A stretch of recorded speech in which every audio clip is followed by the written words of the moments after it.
여러분 안녕하십니까? 뉴스가 있는 저녁을 시작합니다. 평택 화재 현장에서 구조 활동을 펼치던 소방관 3명이 불길 속에서 순직했습니다.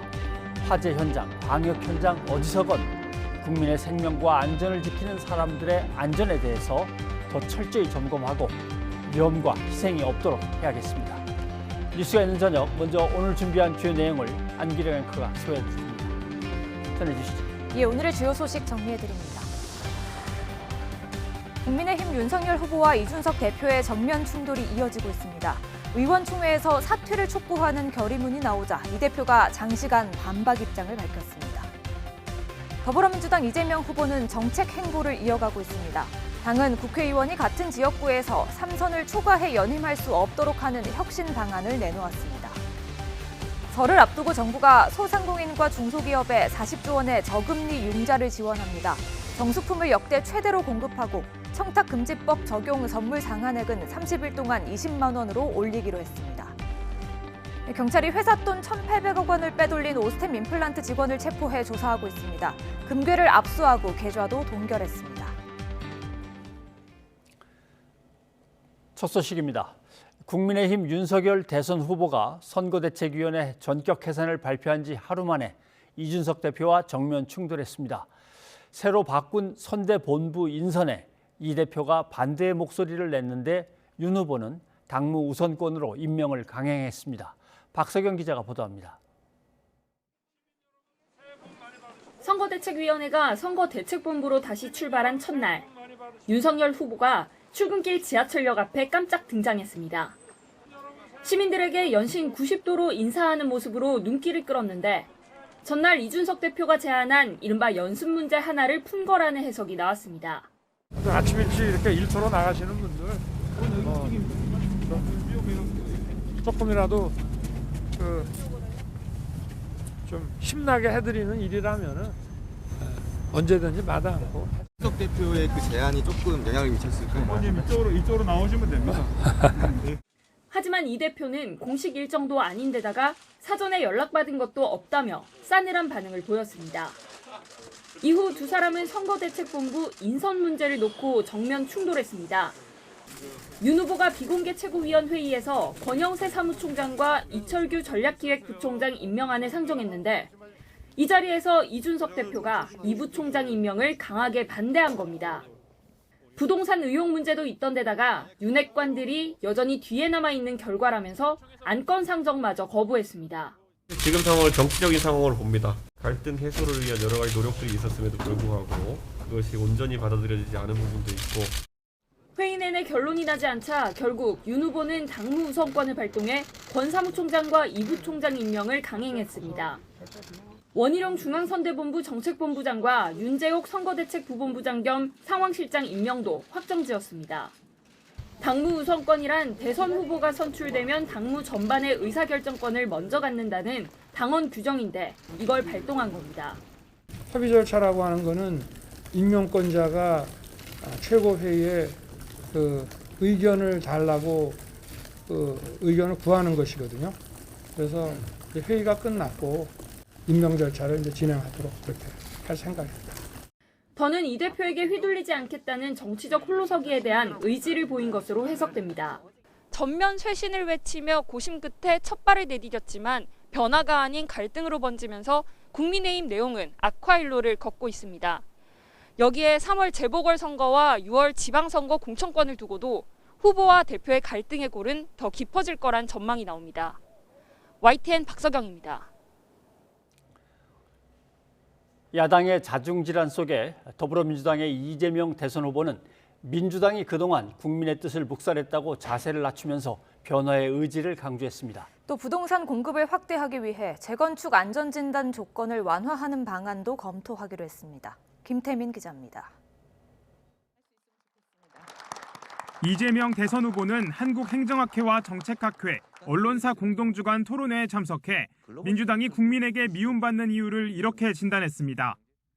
제가 민주당에 이렇게 왜 미움을 받을까 생각해 봤는데 자신들의 철학과 가치를 국민들의 의사를 묵살하는 데까지 가는 것 같다는 느낌이었던 것 같습니다.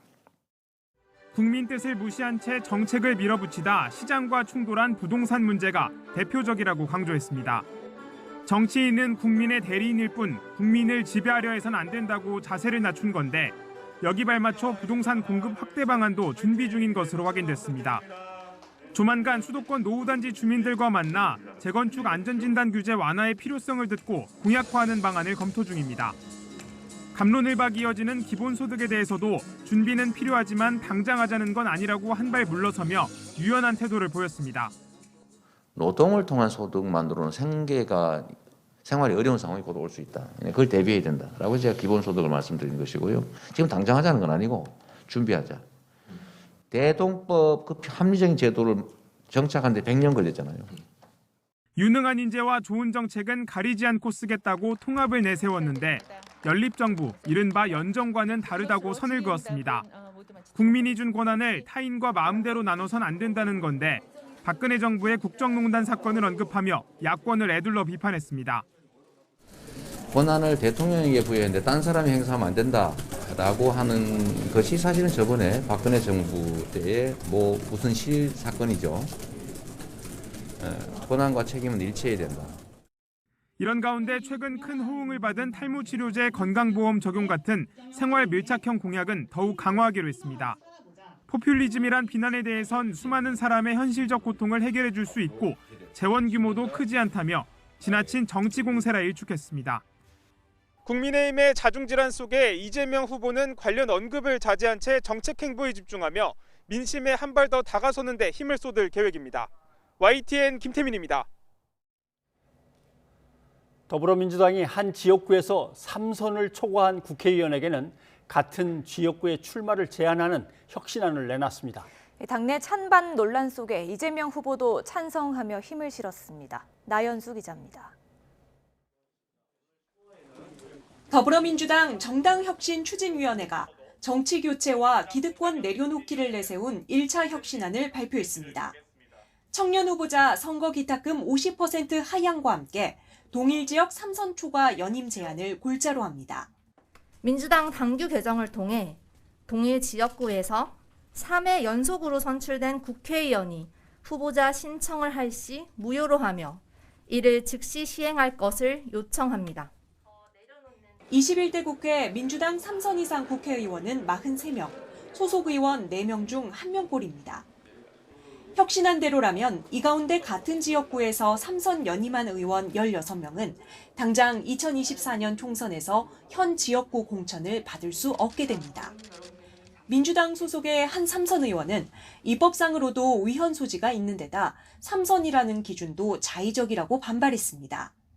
한 5선 의원은 정치도 노장청이 어우러져야 하는데 노장은 무조건 퇴장해야 한다는 분위기는 오히려 정치를 희화화할 수 있다고 우려했습니다. 반면 지역구를 옮겨서 출마하면 정치인들도 더 긴장감을 가지고 경쟁력을 키울 수 있으리라고 찬성하는 의견도 있었습니다. 혁신위는 이재명 대선 후보와 사전 논의하진 않았다고 설명했지만 당장 이 후보도 찬성하며 힘을 실었습니다. 저는 필요하다고 생각합니다. 이게 12년이나 되는 긴 시간인데 지역구를 좀 옮겨서 정치 좀 혁신에 또는 일종의 말하면 새로운 기회를 좀 만들어낸다는 측면에서 바람직하겠다 그런 생각합니다. 박병석 국회의장도 검토할 만하다고 밝혀 추후 논의가 진척될 것으로 보입니다. 현역 의원의 기득권과 프리미엄으로 계속 의석을 갖는 것이 한국적 특성이라면 그것에 대한 것도 고려해 볼 만할 수 있다는 생각을 가지고 있습니다. 민주당은 이처럼 내부적으로 쇄신에 박차를 가하며 국민의힘을 향해서는 돌고 돌아 결국 윤핵관 선대위라고 맹공을 이어갔습니다. 당대표나 김종인 위원장 모두 토사구팽되거나 가출하거나 이런 상태에서 유일한 생존자는 윤핵관입니다. 여의도 오징어 게임의 승자는 윤핵관으로 이미 판명이 나버렸어요. 민주당이 지역구 다선 의원들의 반발을 감수하면서까지 혁신안을 내놓은 것도 국민의힘 내홍과 뚜렷하게 대비되는 쇄신 행보를 보여주겠다는 의도로 읽힙니다. YTN 나연수입니다. 지난 연말 3명의 전문가들이 진행하는 경제 유튜브 채널 3프로TV가 더불어민주당 이재명, 국민의힘 윤석열 후보와의 대담 영상을 나란히 공개했죠. 각각 1시간 30분가량 진행된 인터뷰를 통해 후보들은 경제정책과 관련한 견해를 밝혔습니다. 공무원도 폐지하자 하도 화나니까 하는 소리죠. 그 폐지하면 안 되거든요. 왜 안 된다고 아니 생각하세요? 뭐 그건 필요한 제도잖아요. 뭐 과도한 오버슈팅을 막는 효과가 있는 거지. 그다음에 투자 안정성을 확보하는 측면도 있고 공매도를 폐지할 게 아니라 합리화해야 되는 거죠. 공매도에 대한 생각은 혹시 어떻습니까? 저는 지금같이 금융시장이 좀 불안할 때는 좀 일시적으로 규제를 좀 하고 그리고 상황이 좀 나아지게 되면은 점차적으로 국제 기준에 맞춰가는 게 좋지 않느냐.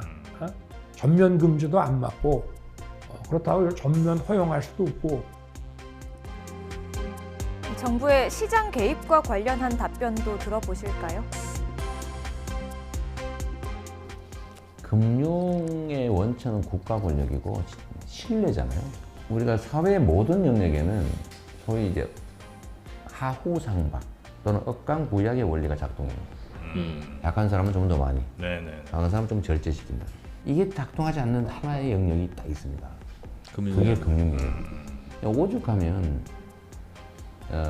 금융 약탈, 금융 배제를 극복하기 위해서 포용 금융이라고 하는 개념을 도입해야 된다. 금융에 접근하고 또 금융의 혜택을 누릴 권리를 최소한으로 보장해야 된다. 경제 정책의 대부분은 정부가 어느 정도 개입하느냐를 놓고 결국은 치열한 토론이 벌어지는 장인 것 같습니다. 그 균형점을 어떻게 찾는다고 보겠어요? 찾을 수 있겠습니까? 쉽게 말하면 실력 있는 정부는 개입을 해도 경제에 도움되는 방향으로 개입하니까 개입을 좀 많이 해도 문제가 없을 테고 실력 없는 정부는 하면 할수록 경제에 마이너스만 주니까 잘 모르면 끼어들지 말라 이거죠. 전문 용어까지 사용하며 경제 관련 식견을 뽐냈던 이 후보에 비해 윤 후보는 구체적인 공약이나 대안 대신 두루뭉술한 답변에 그쳤다는 지적을 받기도 했습니다. 이거는 글쎄 제가 지금 뭐 대선 후보 단계에서 제가 파악하고 알 수 있는 정보로는 이거는 어느 게 맞다고 잘 결론을 내리기 어려울 것 같습니다. 윤 후보와 갈라선 김종인 전 총괄 선대위원장은 선대위가 제대로 운영되지 않았다며 윤 후보의 이 3프로 TV 출연을 꼭 집어 언급했습니다. 윤석열 후보께서 무슨 3프로라고 하는 프로그램에 나가셨었는데 그 프로그램 자체에 나갔을 적에 전혀 제대로 된 준비가 되지 않아가지고서 그 프로그램이 끝내고 난 다음에 그 여론을 보면은 아주 좋지 않은 여론이 형성이 됐어요. 나도 몰랐어요, 그 나가는 거를. 난 나간 것도 몰랐고 누가 준비하는 것도 몰랐고. 이에 대해 윤 후보는 자신도 어떤 곳인지 정확히 모르고 나간 것이라고 해명했습니다. 선대위에서 저한테 얘기를 해서 저도 뭐 어떤 데인지도 정확히 모르고 가서 주식시장이라든가 우리나라 금융시장 또 뭐 시장 경제에 대해서 가지고 있는 생각을 얘기하면 된다 해서 저도 그렇게 참석을 했기 때문에 오늘 오후 6시 기준 이재명 후보의 영상이 600만 조회를 넘긴 가운데 이 후보 스스로도 나라를 구한 3프로 TV라며 치켜 세웠는데요. 윤석열 후보는 319만, 안철수, 심상정 후보는 각각 130만, 45만 조회를 기록하고 있습니다. 뉴스가 있는 저녁 안규령입니다. 네, 국민의힘 윤석열 후보가 선대위를 개편한 지 하루 만에 원내 지도부는 이준석 대표의 사퇴를 제안하는 등 국민의힘은 내용이 커지고 있습니다. 한편 민주당의 이재명 후보는 연일 토론회에 참석해서 정책 행보를 이어가고 있습니다. 전국 상황 최진봉 교수와 살펴보도록 하겠습니다. 어서 오십시오. 안녕하세요. 예. 이게 이제 이준석 대표가 당을 이끌 때 대표니까 최고위원회를 이끌면서 당을 이끄는 거죠. 예. 중요한 안건은 최고위원회로 올라와야 되는데 그렇습니다. 선대위에 이제 개편 속에서 선대본부가 나왔고 선대본부에 누구를 심느냐를 가지고 인사안이 최고위원회로 올라가서 결정이 나야 되는데 최고위원회에서 안 받겠다, 안 올리겠다 거기에. 근데 또 윤 후보는 안 올려도 되는 거다라고 올려버리고 끝냈단 말이죠. 이게 그랬죠. 복잡합니다, 좀. 그러니까 이게 사실은 처음에는 이제 윤석 대표는 처음에는 이거 상정하지 않겠다고 얘기를 했어요. 근데 윤석열 후보가 그 회의에 참석을 했습니다. 참석을 하면서 당무 우선권을 얘기를 한 거예요. 당무 우선권. 예. 그러니까 이제 그 대선 후보가 되면 당무 우선권을 갖게 되거든요. 지난번 울산 합의에서 그런 얘기는 했습니다. 당무 우선권은 후보에게 있는 거 맞다. 다만 이 당무와 관련돼서는 이준석 대표의 동의나 아니면 의견을 들어서 한다. 이렇게 합의가 돼 있는 상태였어요. 그러다 보니까 사실은 당무 우선권을 윤석열 후보가 주장을 하면서 이건 당무 우선권은 대표보다 후보에게 있으니 최고위원회에서 결의하는 것도 본인이 할 수 있고 그 상황에서 먼저 이제 권영세 지금 본부장이죠. 본부장을 사무총장에 임명하는 거를 안건을 올린 것이고요. 처음에는 이제 윤석 대표가 반대를 했다가 전체적인 분위기 자체가 윤석 대표 빼고 나머지는 다 찬성으로 돌아섰거든요. 그러다 보니 윤석 대표도 같이 마지막에 찬성으로 함께 통과를 시킨 것으로 알려지고 있고요. 그러니까 당무 우선권을 이용해서 윤석열 후보가 강행을 했고 거기에 대해서 윤석 대표가 특별히 막을 수 있는 상황이 아니었다는 것으로 보여지고요.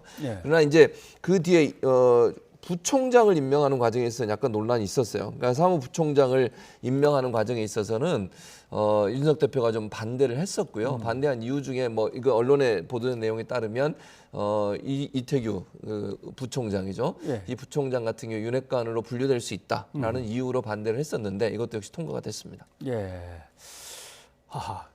보니까 어떤 사람들을 반대하는 건지는 뭐 확실치는 않은데 지금 꾸려진 거 보면은 후보는 검사 출신이고 본부장 사무총장도 검사 출신이고 정책본부장도 검사 출신이고 선거대책본부장하고 지금 말씀하신 전략기획부총장은 또 경찰 출신이고 아마 그래서 이것은 윤석열 후보의 특정의 색깔이 너무 짙어지는 거 아닌가. 그래서 이런 데서 이준석 대표는 뭔가 약간 반발하는 게 있는 것 같아요. 이게 결국은 후보 중심으로 윤핵관들 위주로 꾸려지는 거 아니냐. 그런 얘기인 것 같은데 근데 그 전에 윤석열 후보는 자 이제 단합합시다 라고 모두 발언을 했는데 이준석 대표에 대해서 나머지 의원들은 대표를 내보내야 된다고 결의안이 나왔습니다. 그 장면 한번 보시죠. 제가 우리 후보에게 제발 우리 후보는 정치 신인이기 때문에 국민에게 가장 낮은 자세로 갈 수 있도록 지하철 인사를 좀 해보자라는 제안 제가 6번 하는 동안 단 한 번도 언론에 얘기 안 했습니다. 만약 오늘 의원총회에서 존경하는 의원님들께서 의견을 모아서 이준석의 복귀를 명령하신다면은 저는 지정해 주신 어떤 직위에도 복귀하겠습니다. 하지만 그 방식으로는 절대 우리가 대선 승리를 위해서 확보해야 되는 젊은 층의 지지는 제가 같이 가지고 가지 못합니다. 지지층과 싸우지 말고 이준석과 싸우지 말고 후보자와 싸우지 말고 우리의 안 좋은 모습과 싸워주십시오. 약간 밀리는 모습입니다. 왜냐하면은 의원들은 나가라고 했는데 이준석 대표의 지금 답변하는 과정에서는 복귀하라고 하신다면 제가 복귀는 하겠습니다. 이렇게 나오니까 뭔가 좀 이준석 대표가 좀 약간 뒤로 밀리는 것 같습니다. 그렇습니다. 분위기상으로 보면 이준석 대표가 버티기가 상당히 어려운 상황이죠. 왜냐하면 의원총회에서 많은 의견들이 뭐 결의를 하자라고 제안을 했어요. 뭐 결의를 한 건 아닌 것 같고요. 근데 의총에서 결의안이 통과될 가능성이 보여지고 하니까 이준석 대표가 저는 의총장에 들어가서 발언을 한 것으로 보여지고 조건은 그거였어요. 뭐 그러니까 방송을 통해서 이게 같이 얘기가 되도록 해달라. 그러니까 가감 없이 본인의 의사가 전달되기를 바라는 것이 기본적인 조건이었는데 그래서 의원총회 결의문을 보면 당대표 은행에 심각한 일탈이 있다고 의견을 일치했고 절대다수 의원들은 당대표 즉각 사퇴를 촉구하고 향후 사퇴 재발될 경우에는 즉각 사퇴해야 한다고 결의했다. 이거 자체가 사실은 의원들이 지금 사퇴하라고 의견을 모았다는 거 아니겠습니까? 윤석 대표 입장에서 상당히 어려운 상황이죠. 그러니까 고립무원의 상황이 됐다고밖에 볼 수 없어요. 자기 편보다는 자기를 반대하는 사람이 훨씬 많고 본인은 이제 원외 대표인데 원내에 있는 의원들이 반대를 하게 되면 이걸 뚫고 나기가 상당히 어려운 거거든요. 근데 본인은 사퇴 의사가 없는 것 같아요. 아직까지도 사퇴 의사가 없는데 근데 이제 저는 좀 뉘앙스가 아까 발언 들어보시면 그런 얘기 있지 않습니까? 만약에 의원님들께서 의견 모아주시면 복귀 어느 자리든 가겠습니다. 하지만 뒤에 하지만이 붙었거든요. 하지만 하고 나서 그 방식으로는 절대 우리가 대선 승리를 확보할 수 있는 젊은 층의 지지를 같이 갖고 가지는 못합니다. 그러니까 그런 방식으로는 안 되니 내가 들어가지 않겠다는 말도 들려요. 그러니까 애매모호하게 지금 이 입장을 표명하고 있고요. 오늘 이제 연설 30분 정도 했는데 그 연설 내용 중에 본인이 명확하게 내가 다시 복귀를 하겠다 이런 내용은 없었고 이제 본인이 열심히 뛰고 있고 본인이 젊은 세대와 함께 하고 있는데 그게 제대로 받아들이지 않아서 이 문제가 발생했다 이런 얘기를 하고 있어서 의원들의 마음을 돌리기는 조금 멀리 간 게 아닌가 생각이 듭니다. 더군다나 제가 연설하는 건 모두에게 공개가 되어야 됩니다. 네, 라고 해서 이제 방송에 연결되기까지 했으니까 맞습니다. 그것도 지켜보는 의원들은 야 대표가 의원들하고 논의하는 과정인데 나는 전국에 중계방송되지 않으면 안 한다. 이거 말이 이상하다라고 또 여길 수도 있고 어렵습니다. 그래서 아무튼 젊은층 지지를 이끌어내는데 상당히 좀 난관을 겪고 있어서 윤석열 후보가 오늘 청년 보좌관들을 따로 모아서 만난 것 같습니다. 그거 한번 보시죠. 청년 여러분께 아주 깊이 좀 사과드리고 미스커뮤니케이션이 많아가지고 그리고 거기에 대해서 사후에 경위를 설명하고 사과하는 과정에 있어서 제가 볼 때는 좀 부적절한 게 많았다. 그래서 이준석 당대표랑 같이 가셔야 됩니다. 지금 밖에서 이준석 당대표 탄핵하라고 지금 저렇게 시위도 하고 있고 저는 그걸 보고 선거를 치려고 작정을 했구나라는 생각을 했습니다. 이준석 대표랑 긴밀하게 협력을 하시고 앞으로 어떤 행사 갈 때 항상 같이 다니시고 같이 좀 다니시고라고 했고 이준석 대표도 지하철 인사를 같이 가자고 한 것 같은데 오늘 아침에 혼자 서 있었단 말이죠. 맞습니다. 어떻게 관계 개선이 될까요? 제가 볼 때는 좀 어려울 것 같아요. 물론 저는 가능성이 전혀 없다고 보진 않습니다. 이제 선거에서 지지율이 계속 이렇게 빠지는 상황이나 좀 밀리는 상황이 계속되면요. 극약 처방을 할 수밖에 없어요. 마음에 들든 안 들든 관계없이 둘이 함께하지 않으면 공멸이다 이런 의미가 생기면 저는 같이 갈 수 있는 가능성도 저는 있다고 봅니다. 다만 이제 그게 화학적 결합이 될 수 있느냐의 문제는 또 다른 차원이라는 생각이 들거든요. 그러니까 언제든지 삐걱거릴 수 있는 상태에서 그냥 봉합 차원으로 가게 되면 그게 다시 터져서 문제가 발생할 수 있는 요소는 충분히 있습니다. 근데 문제는 두 분 지금 윤석열 후보나 이준석 대표의 관계를 보면 정말 이 화학적으로 결합이 돼서 정말 원팀이 되기는 상당히 좀 멀리 가 있는 상황이고요. 이준석 대표에 대해서 이제 윤석열 후보의 측근이나 심지어는 국민의힘 국회의원들까지도 상당히 반감이 많아요. 그런 부분에서 이걸 완전히 풀고 가기는 어렵다. 다만 아까도 말씀드린 것처럼 선거가 가까워지는데도 계속 지지율이 오르지 않는 상황이 된다고 하면 국민들을 보기에 어떤 그 변화된 모습을 보여주기 위해서라도 봉합하는 모습을 보이긴 할 겁니다. 그러나 그것이 상당히 좀 뭐랄까요? 그 봉합 자체가 완벽한 봉합이 아니라 위험한 봉합이 될 수 있는 부분도 있어서 이 부분은 좀 지켜봐야 될 것 같습니다. 사실 뭐 그게 대표든 후보든 간에 권한도 주어지겠지만 그만큼 책임도 무거운 거니까 당에 대해서 어떤 책임이 있는 겁니다. 그래서 빨리 화학적 결합까지 아니더라도 일단 서로 윈윈할 수 있는 어떤 방안을 빨리 찾아내야 될 건데 또 그렇게 해서 잘 되면 화학적 결합이 이루어지는 거겠죠. 그런데 이게 또 애매한 게 김종인 전 위원장이 또 가만히 계시지는 않는 것 같습니다. 밖에 나가면서도 계속 안 좋은 상태로 나가면서도 뭔가 쓴소리를 갖다가 한참 또 내놓고 가셨고 3프로 TV 같은 경우 또 앵커 리포트에서 다뤘습니다만은 나는 그런 것도 몰랐다. 근데 또 윤 후보도 나도 거기가 뭔지 제대로 몰랐다.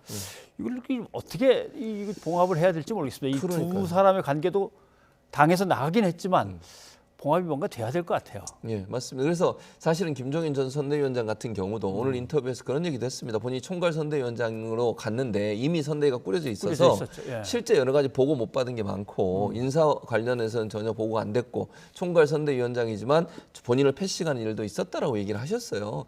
그 말은 결국 선대위가 제대로 작동을 안 했다는 말씀을 하시는 거거든요.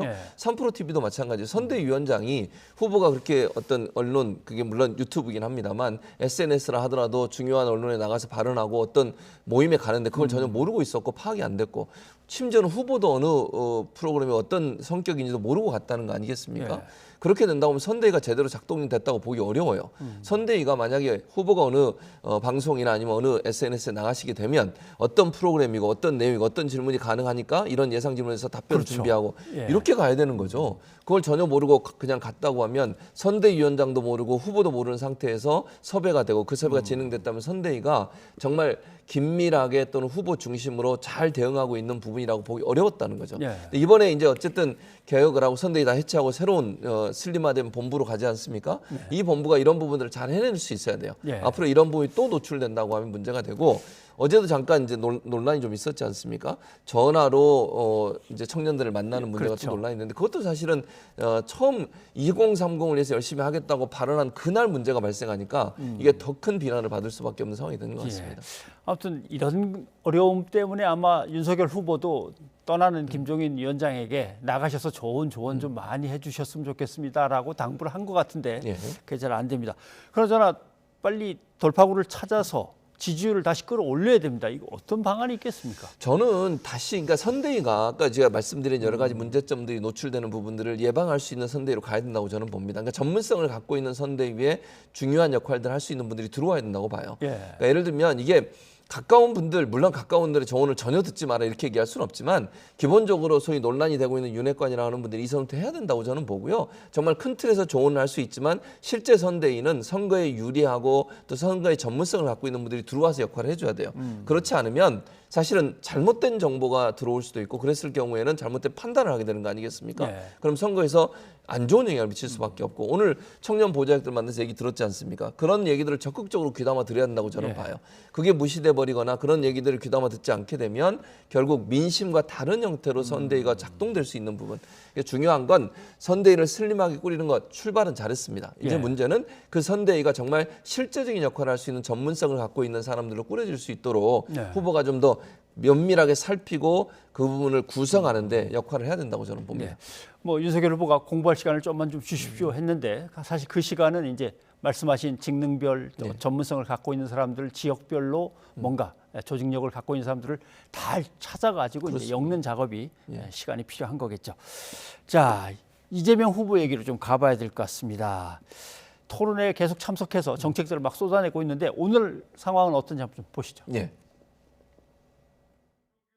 민주당에 이렇게 왜 미움을 받을까 생각해 봤는데 자신들의 철학과 가치를 국민들의 의사를 묵살하는 데까지 가는 것 같다는 느낌이었던 것 같습니다. 이거를 의료보험을 지원하는 게 맞는지 또 어느 정도 경계선 내에서 지원할지 문제는 저희가 심도 있는 고민을 하고 있다는 말씀을 드리고요.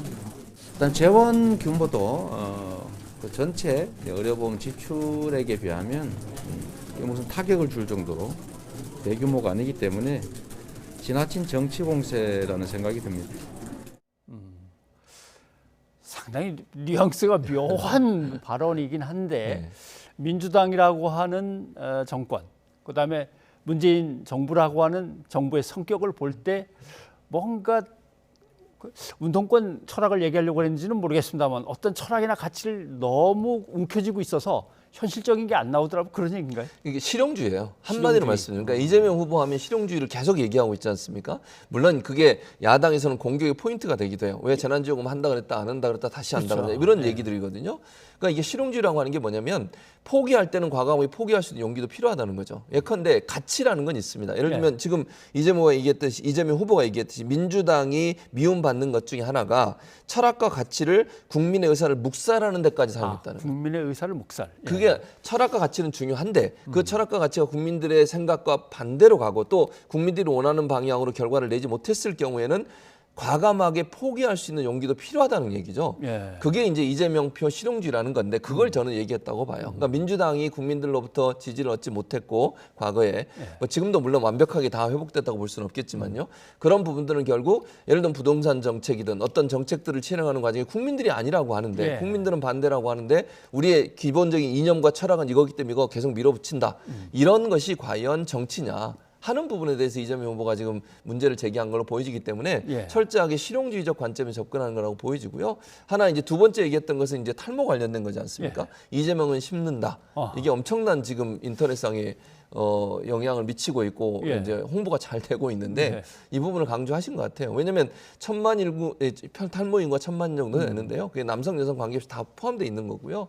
현재 이제 탈모 때문에 고민하는 특히 젊은 층에서는 스트레스 많이 받아가지고 예. 상당히 사회생활하는데 어려움을 겪고 있는 분들 이런 분들이 재정적인 어려움 때문에 치료를 제대로 못 받는 부분들이 있어서 이런 부분들을 지원하겠다고 하는 부분이 사실은 이 부분이 물론 논란은 되고 있는데요. 예. 사실은 홍보 측면에서 본다고 하면요. 그 논란이 도리어 더 영향을 미치고 있는 상황이 됐다 이렇게 볼 수 있을 것 같습니다. 아무튼 그 부분도 한쪽에서는 당연히 나올 만한 좀 반발이죠. 그렇죠. 예를 들면 건강에 심각한 타격을 줄 수 있는 질병에 대해서 지원이 되는 거지 그걸 갖다가 다 의료보험으로 그런 것까지 집어넣으면 되느냐. 그다음에 탈모 약도 계속 오랫동안 써야 되는데 그걸 다 지원할 거냐. 그럼 또 다른 것들은 어떻게 할 거냐. 뭐 여기에 대해서 그건 나중에 다 따져보면 되는 거지. 뭐 지금 안 된다고 그렇게 들고 일어날 건 없지 않냐 이런 얘기인 것 같기도 하고요. 그런데 문제는 윤석열 후보의 지지율이 내려가면서 반사 이익으로 안철수 후보의 이제 지지율이 올라가고 그 상황이 계속되고 있습니다. 앞으로의 전망은 어디까지 가겠습니까? 제가 볼 때는 안철수 후보의 지지율은 저는 개인적으로 윤석열 후보와 연동돼 있다고 봅니다. 그러니까 플러스 마이너스가 물론 100% 안철수 후보 지지율이 윤석열 후보로부터 왔다 이렇게 얘기할 수는 없겠지만 그럼에도 불구하고 안철수 후보는 일반 유권자들이 봤을 때 보수 진영의 후보군으로 보고 있고 그러면 윤석열 후보에 실망했던 분들의 빠졌던 지지율이 안철수 후보로 갈 가능성이 저는 더 높다고 보여요. 지금 현재도 그런 양상이라고 보여집니다. 그렇다고 하면 제가 연동돼 있다는 표현을 썼는데요. 윤석열 후보의 지지율이 빠지느냐 올라가느냐에 따라서 안철수 후보의 지지율도 영향을 받을 거라고 저는 봅니다. 왜냐하면 전체 그 여론조사에 참여하는 분들은 총량이 같지 않습니까? 그 총량의 부분을 나눠 갖는 것이기 때문에 이게 안철수 후보가 자력으로 올라갔다고 보기에는 아직은 좀 어렵다고 저는 봅니다. 그러니까 윤석열 후보의 빠진 부분이 안철수 후보에 간 것이고 그것이 이제 보수 단일화나 이런 부분을 염두에 두고서 지지를 하는 것으로 보여지기 때문에 제가 볼 때는 안철수 후보의 지지율은 윤석열 후보가 어떻게 하느냐, 즉 윤석열 후보의 지지율이 어떻게 변동되느냐에 따라서 심각한 영향을 받을 수 있는 그런 상황이라고 보여집니다. 국민의힘으로서는 시간이 많지 않아 보입니다. 언론에 몸담고 있는 사람으로서 이렇게 지켜보면 자꾸 안철수 후보로 단일화됐을 때는 누구를 찍으시겠습니까?라고 하는 3자 여론조사가 시작이 되거나 이렇게 되면은 윤석열 후보의 노출도가 자꾸 떨어지니까 그러기 전에 국민의힘은 빨리 나름대로 화학적 결합을 이뤄내야 될 것 같습니다. 자, 오늘 여기까지 듣겠습니다. 고맙습니다. 감사합니다.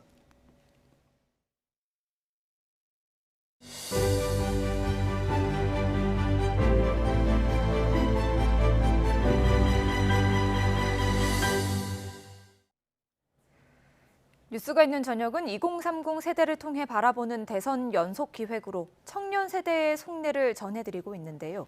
오늘은 그 두 번째 순서로 젠더 문제를 정치권이 과연 제대로 다루고 있는지 짚어봤습니다. 서은수 PD입니다.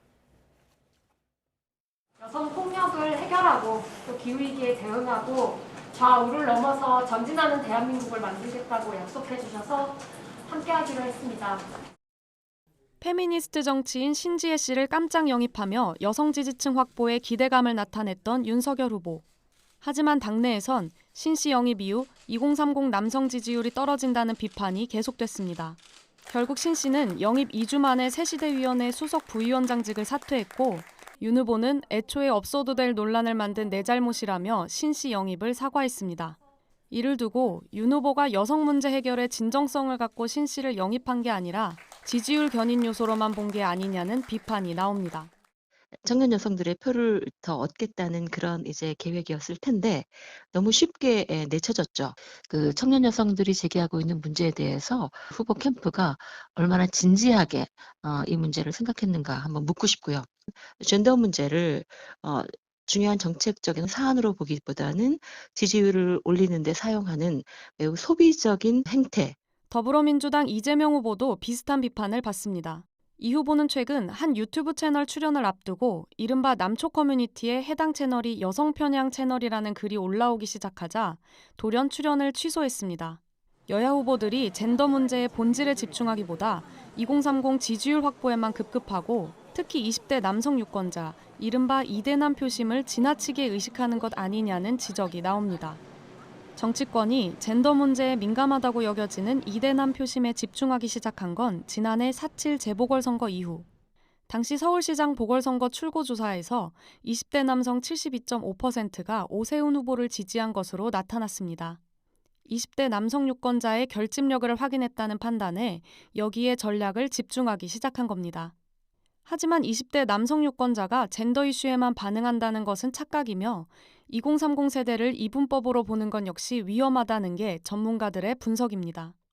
20대 남성들이 오세훈 후보를 지지한 것 이유에는 여러 가지 이유가 있을 수가 있겠죠. 부동산 문제나 내로남불의 문제, 지금 여당이 실망시켰던 그런 많은 사건들이 있었잖아요.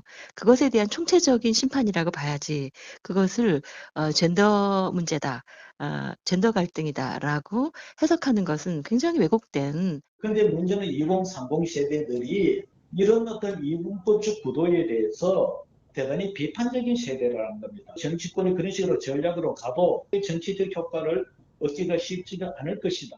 정치권이 2030을 젠더 문제에 반응하는 세대로만 규정해 남녀를 구분짓기보다 공통의 삶의 문제에 관심을 기울여야 해법이 나올 수 있다는 겁니다. 최근 YTN의 여론조사 결과에서도 2030이 투표 결정 요인으로 꼽은 건 부동산이 압도적으로 많았고 일자리 등이 뒤를 이었습니다.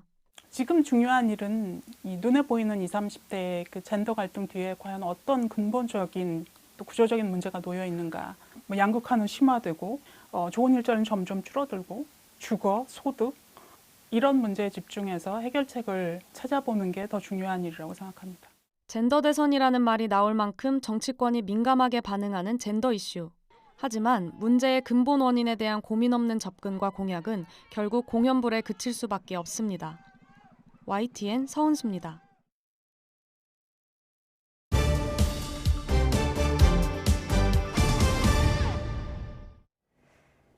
경기 평택시 냉동창고 화재 현장에서 진화에 나섰다가 연락이 끊겼던 소방관 3명이 숨진 채 발견됐습니다. 불길이 급격히 되살아나며 고립돼 빠져나오지 못한 것으로 보입니다. 김대겸 기자입니다. 희뿌연 연기가 피어나오는 화재 현장에서 구급차 한 대가 빠져나옵니다.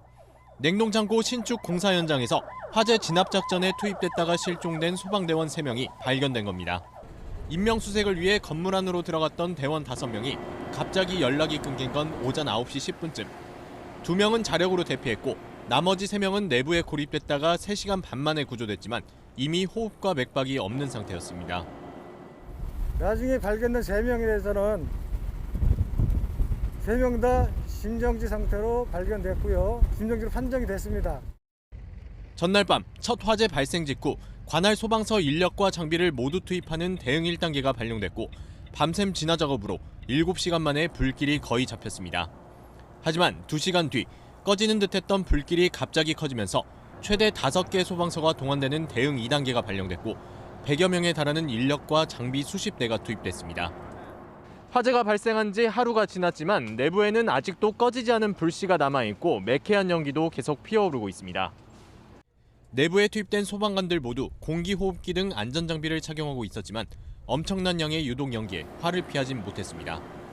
복장을 다 완전히 착용한 상태였었고 또 그 진압 장비까지 보수도 다 갖고 가진 상태에서 진입한 상태에서 인명검사를 실시하였고 경찰은 강력범죄 수사들을 중심으로 40명 규모의 전담수사팀을 편성해 정확한 화재 원인을 밝힐 예정입니다.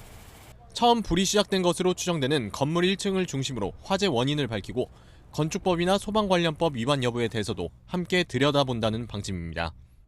또 건물 안전진단을 마치는 대로 소방 국과서 등과 함께 합동 감식도 이어갈 예정입니다. YTN 김대겸입니다. 한 30대 여성이 7년 만에 성폭행 피해 사실을 털어놨습니다. 가해자로 지목된 사람은 여성이 어려서부터 다니던 교회 목사입니다. 여성도 한때 성직자가 되고 싶었지만 그 꿈은 무너지고 말았습니다. 김민성 기자가 취재했습니다. 어려서부터 해외 선교사가 되고 싶었다는 여성. 성인이 돼서는 곧바로 신학대에 진학해 꿈에 바짝 다가갔습니다. 그 뒤 오래도록 다닌 교회에서 학업을 병행하며 선교사로 일하게 됐는데 비극은 얼마 못 가 시작됐습니다. 교회에서 자고 새벽 예배에 참석하라는 50대 목사의 요구가 그 발단이었습니다. 밤이 되게 깊게 들어있는데도 느낌이 되게 이상한 거예요. 눈을 떠보니까 목사님이 이미 성폭행을 끝내고 자기 옷을 주섬주섬 입고 있더라고요. 이후에도 성추행 등 부적절한 신체 접촉은 계속됐지만 어디 하소연할 수도 없었다고 합니다. 꿈을 지키고 싶었던 탓입니다. 나를 선교사로 파송을 해주고 상급비로 나를 도와줄 수 있는 교회가 이 교회이기 때문에 말을 하지 못하고 있을 수밖에 없는. 그러다 교회의 목사와 둘만 남게 된 어느 날 다시 사건이 벌어졌습니다. 목사님이 그 문을 잠그러 간 사이에 제가 옷을 올리고 다른 데로 몸을 피하는데 그때 사모가 든 거예요. 그래서 저는 너무 다행이다 라고 생각을 했는데 갑자기 칼을 가지고 와서 목사랑 부부싸움을 하기 시작하는 거예요. 거기에서. 사건이 발생한 교회입니다. 과거 이곳에 다녔던 일부 성도들도 비슷한 경험이 있다고 입을 모았습니다. 귀엽다거나 또는 기도를 해주겠다며 불필요한 신체 접촉을 했다는 겁니다. 팬티 바퀴나 이제 바지 밖으로 조금 만지거나 아니면 이제 그 가슴 쪽 만지거나 안까지 손을 넣으셔가지고 맨살을 만지시는 거예요. 그래서 제가 너무 당황스러워가지고. 피해자는 그토록 갈망하던 해외 선교의 꿈을 꺾은 채 우울증 약에 의지하고 있습니다. 아빠뻘이잖아요. 자기 딸을 친구인데 그렇게 말을 한다는 것 자체가 그러니까 저는 그 모습 때문에 저런 게 신학이라면 나는 하지 않겠다. 목사는 최근 피해자 가족들 앞에서 성폭행이 아니라고 했습니다. 그러니까 제가 이제 신학교요. 제가 가운데에서 성폭행이라기보다는 성관계를 맺었습니다. 동의하에 관계를 했다는 주장인데 반론을 듣기 위한 수차례 취재 시도에는 전혀 응하지 않았습니다. YTN 김민성입니다. 회사 돈 1,800억 원을 빼돌린 오스템 임플란트 직원이 체포됐습니다. 경찰은 이 직원의 금괴를 압수하고 계좌를 동결했는데요. 또 윗선의 지시 등 공범이 있었는지도 조사하고 있습니다. 박기환 기자입니다. 1,880억 원을 횡령한 뒤 도주했다 체포된 오스템 임플란트 직원 이모 씨. 이 씨가 숨어있던 자택 아래층에서는 금괴가 발견됐습니다. 지난달 이 씨가 횡령 자금을 이용해 사들인 금괴 가운데 일부입니다. 흔한 이런 배송이 아니다 보니까 6번 다 기억에 남았습니다. 좀 불안해 보이시는 그런 느낌도 약간 있었고요. 좀 떨고 계신 것 같아요. 이 씨는 1kg짜리 금괴 850여 개, 모두 680억 원어치를 구매했는데 현장에 남아있던 건 절반 정도인 430여 개, 300억 원어치뿐이었습니다. 경찰은 이 씨를 상대로 나머지 금괴의 행방을 조사하고 있습니다. 이와 함께 이 씨의 계좌를 추적하는 과정에서 200억 원가량 남아있는 주식 계좌를 확인해 동결 조치했습니다. 모두 합치면 피해액 1,880억 원 가운데 500억 원 정도를 확보한 셈입니다. 이와 별도로 이 씨는 지난달 건물 3개를 부인과 여동생, 처제 이름으로 증여하고 횡령자금으로 담보대출을 모두 상환했다는 의혹도 받고 있습니다. 여기 사시지 않고 한두 분 정도 보시는데 여기 사시는 거니까 일주일 안 사시니까. 경찰은 범행 자금이 사용된 것으로 확인될 경우 해당 건물에 대해 기소 전 몰수 보전 조치도 추진할 방침입니다. 경찰은 1,800억 원이 넘는 거액을 이 씨 혼자 횡령한 것인지도 확인하고 있습니다. 앞서 이 씨 가족 측은 단독 범행이 아니었다고 주장한 것으로 알려졌지만 이 씨 측 변호인은 확인된 바 없다고 선을 그었습니다. 경찰은 윗선의 지시나 공범이 있을 가능성을 열어두고 살펴보고 있다고 밝혔습니다. 경찰은 아직 찾지 못한 금괴나 돈의 행방을 추적하는 과정에서 공범 연루 정황이 드러날 경우 수사가 전방위적으로 확산할 가능성도 점쳐지고 있습니다. YTN 박기환입니다. 네, 보신 대로 회사 돈 1,880억 원을 빼돌린 혐의를 받고 있는 오스템 임플란트 직원 이모 씨가 어제 경찰에 검거됐습니다. 1,888억 원에 달하는 횡령 자금을 어떻게 빼돌렸고 또 얼마나 회수할 수 있을지 장유민 변호사와 함께 의견을 들어보겠습니다. 자, 어서 오십시오. 네, 안녕하세요. 네. 먼저 경찰에 잡혀서 이송되는 장면을 잠깐 좀 보죠. 예. 인정하시나요? 왜 횡령하셨습니까? 횡령하신 돈으로 주택 구입 자금은 대출 상환하신 거 맞으세요? 근거에 어디다 넣으셨어요? 예. 그런데 사실은 지난달 30일에 회사에 결근하면서 이제 모습을 감췄단 말이죠. 네. 일주일 만에 발견됐는데 결국은 자기네 집이 되는 겁니다. 네. 왜 멀리 어디 가지 않고 가까운데 거기 자기 집에 있었나? 이거 뭐 등잔 밑이 어둡다를 이용한 네. 걸까요? 사실 통상의 횡령 사건, 더더군다나 이게 역대급으로 1,880억 원이라는 금액이 횡령된 사건이었기 때문에 종적을 감췄다고 할 때 뭔가 해외로 도주하지 않았을까, 내지는 뭐 밀항을 하지 않았을까라는 이런 주장들이 좀 설득력이 있었습니다. 그런데 의외로 본인의 집에서 발견이 됐는데 사실 주거지라는 것은 이 탐문 수사 대상으로 1순위인 겁니다. 그렇다면 사실상 뭐 도주하거나 이런 시도 자체를 하지 않았다는 거고, 당연하게도 이 고소장이 접수됐을 때 경찰이 이 주거지를 찾아갔습니다. 그러니까 이 잡힌 이모 씨의 부인이 우리 남편은 지금 집에 없다라고 했는데 아무래도 좀 수상해서 경찰이 추가로 압수수색 영장을 발부받아서 현장을 수색했더니 그냥 집에 그대로 숨어 있는 상태에서 인신이 확보된, 좀 다소 통상의 이런 거금이 횡령된 사건의 피의자가 보여주는 태도와는 좀 다른 모습을 보여주고 있는 게 또 사실입니다. 네. 그리고 좀 뭔가 통상의 이해하고 좀 다르다고 말씀하셨는데 금괴도 그렇습니다. 1kg짜리 금괴 850개를 사들였다. 그 정도면 들고 다니기도 힘들고 어디 감춰놓기도 좀 난감할 정도의 부피가 될 거고 뭔가 다른 곳으로 돈을 빼돌리지 않고 무거운 금괴를 산 건 또 왜 그랬을까요? 그렇습니다. 사실 해외 도주를 염두에 두고 이 재산을 은닉하려고 했다면 1kg짜리 금괴 51개입니다. 정확하게는. 그렇게 구입하지 않았을 겁니다.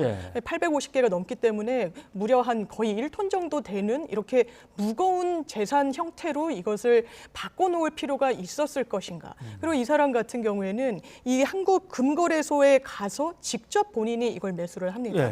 그렇다면 당연하게도 뭐 CCTV 등등의 동선이 수사기관에 의해서 확보될 가능성이 매우 높은데 그럼에도 불구하고 이런 선택을 했다라는 거, 왜 그랬을지 좀 수사 당국이 밝혀내야 될 부분이 분명히 있는 것 같고, 그리고 은신처에서 경찰이 일부 금괴에 대해서는 이 재산 동결 형태로 압수를 한 그런 상황입니다. 경찰이 은신처에서 찾아낸 게 한 308억 원 정도 그렇습니다. 된다고 하고, 말씀하신 대로 뭔가 금괴를 사러 갈 때도 그냥 당당하게 갔다가 또 집에 숨어 있다가 뭔가 다른 비플랜들이 차곡차곡 있었는데 실행하기 전에 잡힌 걸까, 이런 생각도 들기도 들고요. 그렇습니다. 그래서 이게 이례적이고 이게 개인 혼자 한 것이냐와 관련해서 가족들 그리고 이 씨가 선임한 변호인 측에서는 이게 개인 범행이 아니다. 이게 굉장히 좀 천문학적 액수이기도 하고 비교적 장기간 이뤄졌던 것으로 보입니다.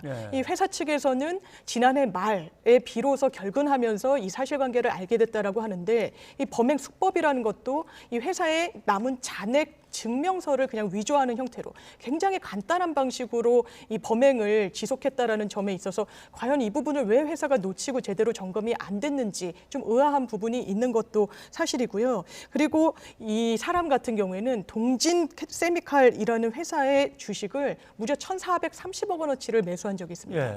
이게 그 회사 전체 주식의 7%를 상회하는 수준이었습니다. 그렇다면 개인 주주가 이 정도를 샀으면 5% 이상의 주식을 취득한 것이라서 그러네요. 공시가 되기도 했고, 그 당시에 상당히 또 화제가 됐습니다. 파주에 그야말로 슈퍼개미가 나타났다. 이게 혹시 연예인은 아닐까? 어떤 사업가일까라고 했는데 이 부분이 사실 드러났음에도 불구하고 왜 놓쳤는지, 그리고 점검이 되지 않았는지 굉장히 좀 의아한 부분이 많은 게 또 사실입니다. 네, 일단 범행 수법과 관련된 얘기는 뭐 일단 그쯤까지 하고, 문제는 피해자들 문제입니다. 이 사람의 그렇습니다. 계좌는 뭐 당연히 동결됐고 금괴 뭐 확보한 것은 경찰이 일단 보관을 할 테고, 전액 회수가 어디까지 가능할까 이게 이제 궁금해지는 네, 부분이거든요. 사실 1,880억 원은 고스란히 회사에 당연하게도 귀속돼야 되는 그런 금원인데 네. 지금 경찰이 수사를 통해서 확보한 금액은 한 1,500억 원. 그러니까 주식 계좌를 동결하고 금괴를 확보함으로써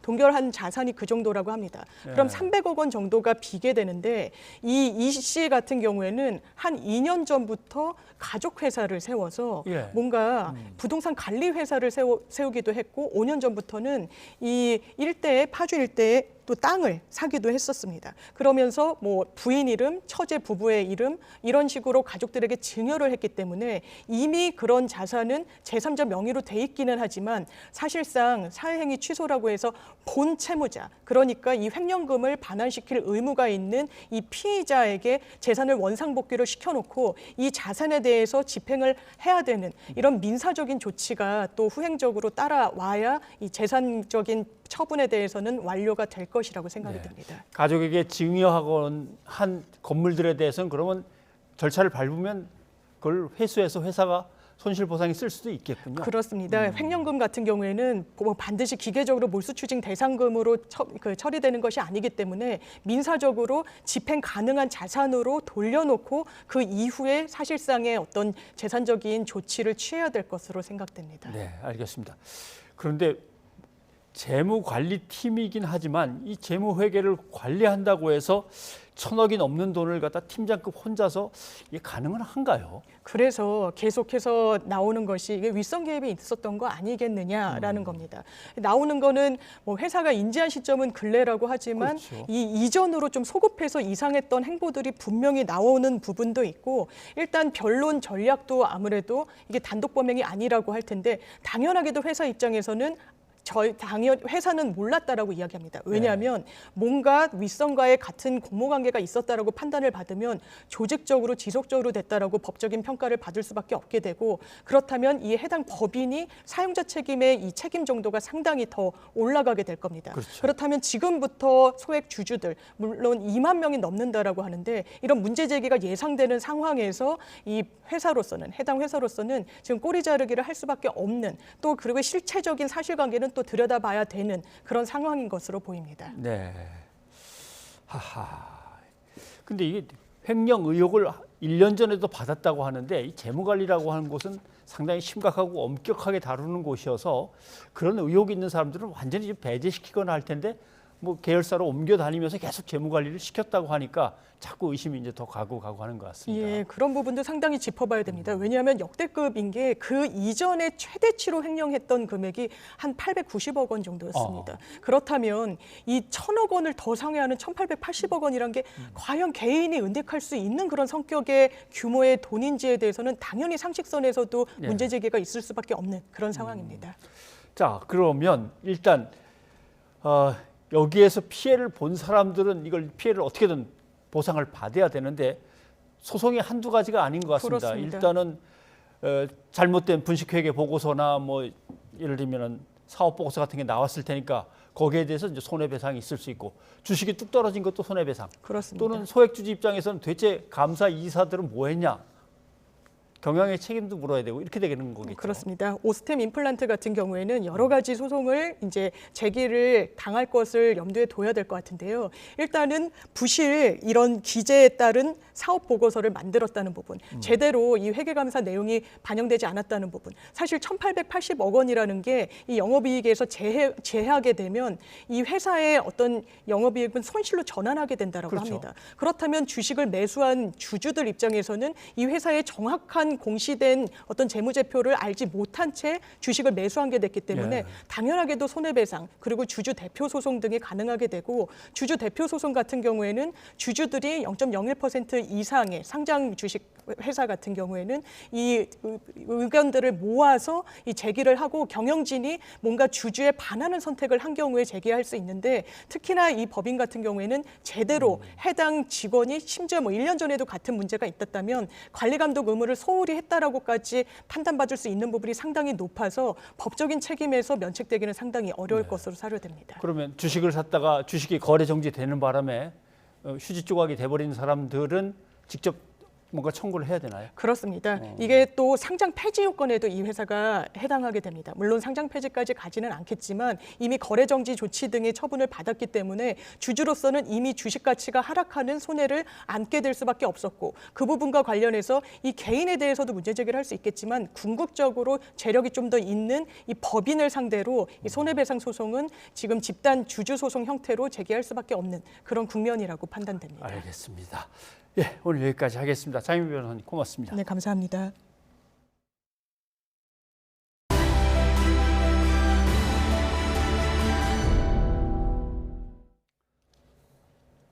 코로나19 신규 환자는 이틀째 4,000명대를 기록했고 위중증 환자도 24일 만에 800명대로 내려왔습니다. 정부는 유행 규모의 감소가 본격화하고 있다며 거리 두기 완화의 기회가 될 것이라고 기대했습니다. 이동우 기자입니다. 코로나19 신규 환자는 이틀째 4,000명대를 기록했습니다. 전날보다 300명 넘게, 일주일 전보다는 900명 이상 줄면서 완연한 감소세를 보이고 있습니다. 위중증 환자는 최근 조금씩 감소하다 지난달 13일 이후 24일 만에 800명대로 떨어졌습니다. 정부는 유행 규모와 위중증 환자 감소가 본격화하고 있다며 위중증 환자 규모가 더 축소되면 거리 두기 조치를 단계적으로 완화할 수 있는 기회가 될 것이라고 강조했습니다. 또 확진자 규모가 줄면 위중증 환자가 1, 2주 시차를 두고 감소하고 다시 7에서 10일 뒤 사망자 규모에도 반영된다며 사망자 수도 곧 줄어들 것이라고 전망했습니다. 60세 이상의 백신 3차 접종률이 높아지면서 고령층 확진자가 감소한 것이 가장 큰 이유입니다. 전체 확진자 중 60세 이상의 비중이 12월 1주 35.8%에서 12월 5주 21%로 감소하였고 오늘 기준으로는 15.6%로 감소하였습니다. 여기에 정부가 병상을 계속 추가 확보하면서 한때 90%에 근접했던 중환자 병상 가동률은 사흘째 50%대를 이어가며 예전의 포화 상태에서 벗어난 상황입니다. 하지만 18세 이하 환자 비중은 25.7%로 여전히 높은 수준을 유지하고 있어 우려를 자아내고 있습니다. 결국 이런 롱코비드가 무증상 감염이나 아이들한테서 챙긴다는 보고는 충분히 있었고 그 안에는 또 인지 능력 저하라든가 굉장히 다양한 종류의 그 부작용들이 있을 수가 있거든요. 방역당국은 앞으로 학생 백신 접종률이 올라가면 18세 이하 환자 수도 줄 것으로 기대하고 있습니다. 정부는 본인의 건강과 학습권을 위해 청소년들의 적극적인 백신 접종 참여가 중요하다고 강조했습니다. YTN 이동우입니다. 이번 달에 새로 백신 3차 접종 대상이 되는 사람은 1,245만 명으로 집계됩니다. 대부분 18세에서 59세 사이 청장년층인데요. 방역당국은 접종을 당부하고 나섰습니다. 홍주혜 기자입니다. 이달 말 기준으로 3차 접종 대상이 되는 3,869만 명의 절반이 이미 접종을 마쳤습니다. 3차 접종 완료자 상당수는 60대 이상인데 이제 양상이 조금 달라질 것으로 보입니다. 이번 달 새롭게 3차 접종 대상에 포함되는 1,245만 명의 대부분은 지난해 10월까지 2차 접종을 한 18살에서 59살 사이 청장년층. 이 연령층의 접종 예약률은 아직 51.4%에 불과합니다. 질병관리청은 최근 5주간 청장년층의 돌파 감염이 꾸준히 느는 것으로 보인다며 2차 접종을 하고 석 달이 됐다면 반드시 3차 접종을 해달라고 당부했습니다. 청장년층은 고령층에 비해서 상대적으로 코로나로 인한 중증이나 사망 위험이 낮지만은 사회활동이 가장 활발한 계층이기 때문에 감염에 노출되거나 감염 시 전파 가능성이 높습니다. 3차 접종까지 완료하면 오미크론 변이에 대해서도 백신의 효과가 확인된다는 설명입니다. 최근에 이제 외국에서 나온 데이터를 보시면 오미크론 변이 같은 경우에도 3차 접종을 시행한 경우와 시행하지 않은 경우에 집안 내에서의 감염 전파 위험성이 거의 한 3배 정도 차이가 난다라는 보고들이 있거든요. 접종 사전 예약은 누리집을 통해 할 수 있고 예약하고 7일이 지나면 접종이 가능합니다. 자녀 백신을 활용하면 당일 접종도 할 수 있습니다. 이런 가운데 지난 3일 시작된 접종 증명 유효 기간의 계도 기간이 오는 9일 자정에 끝납니다. 이후엔 방역 패스를 위반하면 과태료나 행정처분이 부과됩니다. YTN 홍주혜입니다. 학원과 독서실 등에 대한 법원의 방역 패스 효력 정지 결정 이후 정부는 연일 방역 패스 효과를 강조하고 있습니다. 내일 열리는 방역 패스 집행정지 신문기일에도 직접 참석해 필요성을 설명할 계획입니다. 이형원 기자입니다. 지난 4일 학원과 독서실, 스터디 카페에 대한 법원의 방역 패스 효력 정지 결정 이후 정부는 연일 방역 패스 효과를 강조하고 있습니다. 코로나19 유행 규모가 지난해 12월 10일부터 줄기 시작해 19일 이후 완연히 감소세로 전환됐다며 앞서 실시한 방역 패스 적용 시설 확대와 사적 모임 규제 영향이 컸다고 평가했습니다. 당시 유흥시설 등에 국한했던 방역 패스를 식당과 카페, 학원 등으로 대폭 확대한 효과가 있었다는 겁니다. 정부는 코로나19 유행이 악화하면 방역 패스를 확대하고 상황이 좋아지면 축소하는 식으로 유연하게 적용하겠다고 밝혔습니다. 감소세가 계속된다면 영업시간 제한 등 사회적 거리 두기부터 해제한 뒤 감염 위험도에 따라 방역 패스 적용 대상을 줄일 방침입니다. 현재 다중이용시설은 감염 위험도가 높은 순서로 유흥시설 등이 1그룹, 식당, 카페 등이 2그룹, 학원과 PC방 등이 3그룹으로 분류돼 있는데 유행 안정화에 따라 위험도가 낮은 3그룹부터 방역 패스를 해제하겠다는 겁니다. 다만 유행 안정화 전이라도 법원 판결에서 지적된 미접종자 기본권 침해 문제를 최소화하기 위해 방역 패스 예외 사례 확대를 검토하고 있습니다. 건강상 예외 확대를 검토 중이며 예외 확인서 발급의 번거로움을 개선할 수 있는 시스템 개선을 준비 중입니다. 정부는 방역 패스 필요성과 함께 이 같은 보완책 마련 노력을 내일 예정된 법원 신문에서 적극적으로 설명할 예정입니다. 지난 집행정지 신청권과 달리 이번 재판은 식당, 카페를 포함한 시설 전반에 대한 방역 패스 적용 중단 여부를 다투게 되는 만큼 정부는 최선을 다해 방역 패스 효과를 피력할 계획입니다. YTN 이영훈입니다.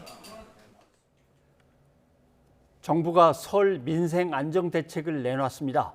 성수품을 역대 최대 수준으로 공급하고 소상공인과 중소기업에 40조 원 규모의 저금리 융자를 지원하기로 했습니다. 청탁금지법 적용 선물 상한액은 30일 동안 20만 원으로 올리기로 했습니다. 권남기 기자입니다. 설을 앞두고도 물가는 계속 오릅니다.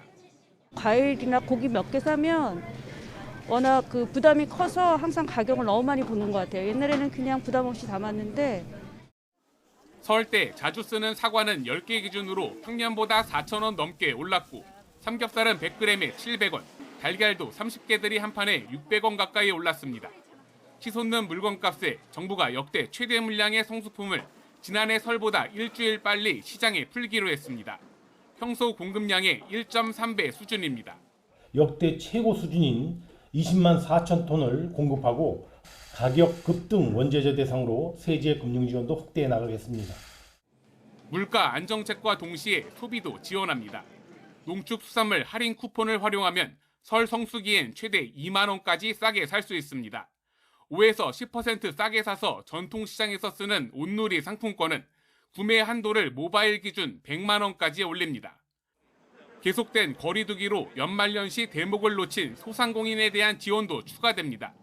소상공인과 중소기업에 40조 원 규모의 저금리 융자를 새로 지원하고 전통시장 상인이면 설 때 팔 성수품을 살 수 있게 최대 1,000만 원까지 빌려줍니다. 방역 지원금과 손실 보상 등 앞서 발표한 지원책의 집행 속도도 높입니다. 손실보상 선지급 프로그램도 신청 업체에 대해 설 연휴 전 대부분 집행될 수 있도록 추진하겠습니다. 정부는 이와 함께 농축수산물 등에 대한 청탁금지법 선물 상한액을 30일 동안 10만 원에서 20만 원으로 올립니다. 또 설 연휴인 이번 달 29일부터 다음 달 2일까지 전 국민에게 무제한 무료 영상통화를 제공할 계획입니다. YTN 권남기입니다. 네, 국내 조선업 수주가 8년 만에 최대치를 기록했습니다. 전 세계에서 선박 발주량 중에 37%를 우리가 갖고 왔고 물론 중국이 한 50%를 차지해서 1위입니다. 자, 중국에게 1위를 내줬는데 여기서 또 중요한 거는 어떤 배를 만드냐 하는 것도 중요한 것 중에 하나입니다. 고부가가치냐 아니냐를 따졌을 때 고부가가치 한 72%, 친환경이냐 아니냐를 따졌을 때 한 62%. 이 두 가지 중요한 요소대로 가고 있습니다. 그래서 전 세계 발주량 중에서 이 두 가지 중에 다 세계 1위를 차지했군요. 우리가 만드는 배가 이래서 중국보다 3배 내지 3배 반 정도 비쌉니다. 그러니까 우리 조선업체들의 수익성이 더 높은 거죠. 이렇게 해서 3년치 일감을 이제 확보한 겁니다. 올해 작업에 들어가야 됩니다. 그런데 문제가 있습니다. 큰 배를 만드는 데는 노동자들이 매달려서 밤새도록 일을 해야 됩니다.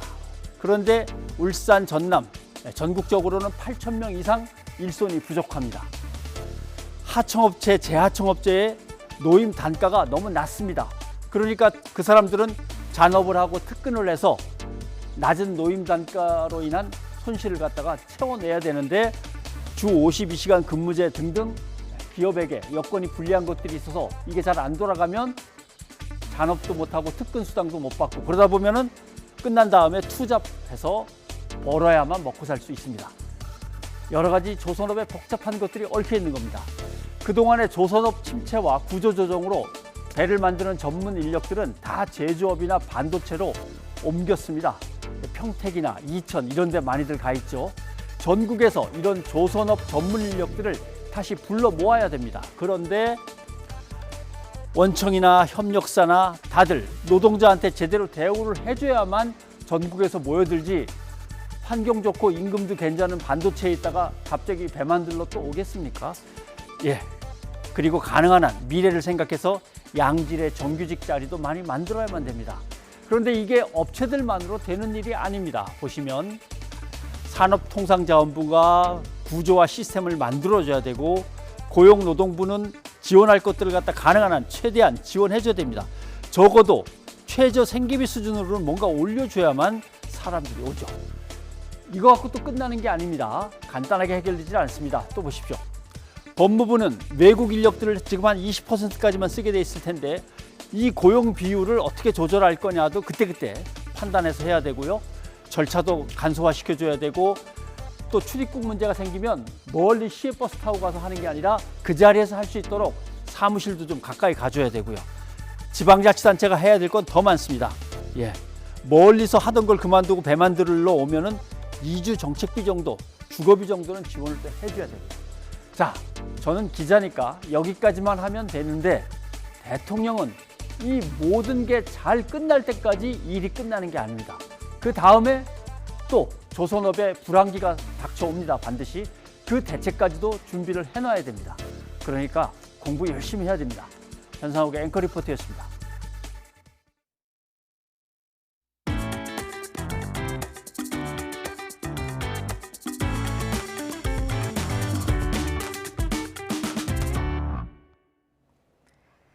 북한이 어제 발사한 발사체에 대해 극초음속 미사일이라고 밝혔습니다. 북한은 미사일이 700km를 날아가 표적을 명중했다고 자평했는데요. 우리 군은 대응이 가능한 수준이라고 밝혔습니다. 김문경 기자입니다. 북한이 자강도에서 쏘아올린 극초음속 미사일 시험 발사 장면입니다. 북한은 이 미사일이 700km를 비행해 표적을 오차없이 명중했다고 밝혔습니다. 극초음속 활공 비행 전투부의 저정성과 안정성이 뚜렷이 과시됐습니다. 김정은 위원장은 참관하지 않았지만 시험 발사 결과에 열렬한 축하를 보냈다고 북한 매체는 전했습니다. 이번에 발사된 극초음속 미사일은 지난해 9월에 발사했던 것과는 다소 달랐습니다. 비행거리가 3배 이상 늘었고 최대 마하 3 이하에 머물렀던 비행속도가 성공 기준인 마하 5를 넘은 것으로 알려졌습니다. 특히 마지막 비행 구간에서 상하 좌우에 장착된 날개로 변칙 기동이 가능하고 연료 주입식이 아닌 앰플화된 연료 장치를 사용해 신속한 발사가 가능하다는 점도 강조했습니다. 북한은 2차례 발사해서 어느 정도 극초음속 미사일의 비행 특성을 보인 이상 초기 개발 단계부터 극초음속 미사일에 대한 기술을 어느 정도 확보한 것으로 보여집니다. 극초음속 미사일은 전 세계에서 미국과 중국, 러시아만 개발에 성공했거나 개발 중인 것으로 알려져 있습니다. 뛰어난 속도에 변칙 기동까지 더할 경우 방공망을 무력화할 수 있어 이른바 게임 체인저가 될 수 있습니다. 군은 대응이 가능하다는 입장을 밝히면서도 아직 분석이 끝나지 않았다며 북한의 극초음속 미사일에 대한 고민을 내비쳤습니다. 핵을 확보한 북한이 앞으로 대외 정세와 상관없이 발사 수단을 지속적으로 강화할 가능성이 높아 비핵화가 아닌 핵 군축 협상을 겨냥하고 있는 게 아니냐는 분석이 나오고 있습니다. YTN 김문경입니다. 일본군 위안부 피해자를 매춘부로 규정해 국제적 비난을 받았던 마크 램지어 미 하버드대 교수가 이번에는 위안부 강제징용설은 사기라고 주장했습니다. 또 피해자들의 증언의 신빙성이 떨어진다며 망언을 이어가 논란이 일고 있습니다. 조수현 기자입니다. 위안부 강제징용 사실을 입증하는 동시대의 문서는 존재하지 않는다. 한국 여성들에 대한 일본군의 강제징용설은 거짓 주장이다. 마크 램지어 하버드대 로스쿨 교수가 새로 발표한 논문 태평양 전쟁의 성적 계약, 비평에 대한 답변에서 펼친 주장입니다. 램지어 교수는 1945년 종전 후 30여 년간 위안부 강제징용을 입증하는 어떠한 증거도 없었다고 지적했습니다. 일본 저술가 요시다 세이지가 1983년 펴낸 책 나의 전쟁 범죄가 사실상 유일한 근거였고 이 책을 계기로 한국 여성들이 강제징용을 주장하기 시작했다는 설명입니다. 그런데 요시다가 사망하기 전 자신의 책은 허구라고 밝혔다면서 따라서 위안부 논란은 그의 사기로 시작됐다고 말했습니다. 또 전후 상당 기간 침묵하던 피해자 할머니들이 일본에 배상금을 요구하기로 한 이후에야 말을 바꿨다고 주장했습니다. 특히 이용수 할머니는 1990년대에는 친구 따라 몰래 집을 떠나 별 생각 없이 일본군을 따라갔다고 증언했다가 2002년에는 14살의 총칼에 의해 끌려갔다. 2007년에는 일본군에 의해 납치당했다는 식으로 다른 증언을 했다는 겁니다. 램지어 교수는 학문의 자유를 들어 위안부 문제 관련 학술 활동을 이어가고 있는데 이번 논문으로 또 한 차례의 파장이 예상됩니다. YTN 조수연입니다. 시청취자 여러분의 의견 소개해드립니다. 네, 대선 후보들의 행보와 발언 등을 계속 보도해드리고 있는데 유튜브를 통해서 신영웅님, 국정을 이끌 수도 있는 대선 후보인데 발언과 결정 하나하나가 얼마나 중대한지를 인식하시기 바랍니다 하셨습니다. 예, 그리고 경기 평택시 냉동창고 화재 현장에서 소방관 3명이 순직했는데요. 0277님, 작업을 하다가 고인이 되신 소방관들의 소식을 봤습니다. 고인의 명복을 빕니다 하셨습니다. 코로나19 상황 계속 전해드리고 있죠. 5633님, 올해는 제발 코로나가 종식됐으면 좋겠습니다. 자영업자도 의료진도 모두 파이팅입니다 해주셨습니다. 예, 여기까지 여러분의 의견 소개해드렸고요. 오늘 뉴스가 있는 저녁은 여기까지입니다. 저희는 내일 다시 찾아뵙겠습니다. 여러분 고맙습니다.